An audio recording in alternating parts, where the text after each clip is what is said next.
আমি গণপ্রতিনিধিত্ব আদেশ 1972 এর অনুচ্ছেদ 14 এর বিধান অনুসারে 41 বগুড়া 6 বগুড়া সদর সংসদীয় আসনে মনোনয়নপত্র দাখিলকারী জনাব তারেক রহমান এর মনোনয়নপত্রটি পরীক্ষা করলাম।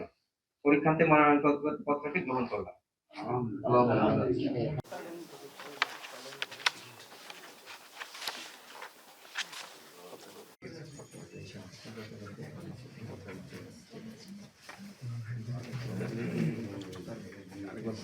তিন সার্টিফিকেট আছে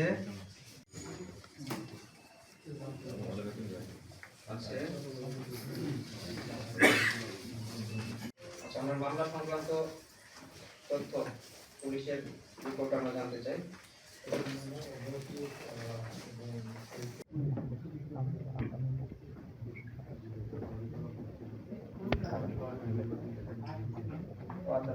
এজেন্ট অলরেডি নিয়োগ দিয়ে দিয়েছে, অসুবিধা নেই। আর আমরা ওনার পুলিশের প্রধান থেকে উনি বাংলাদেশ ব্যাংকের সিআইডি রিপোর্ট 1 জানুয়ারি 2026 অনুযায়ী ঋণ খেলাপি মুক্ত, অর্থাৎ উনি ঋণ খেলাপি নন।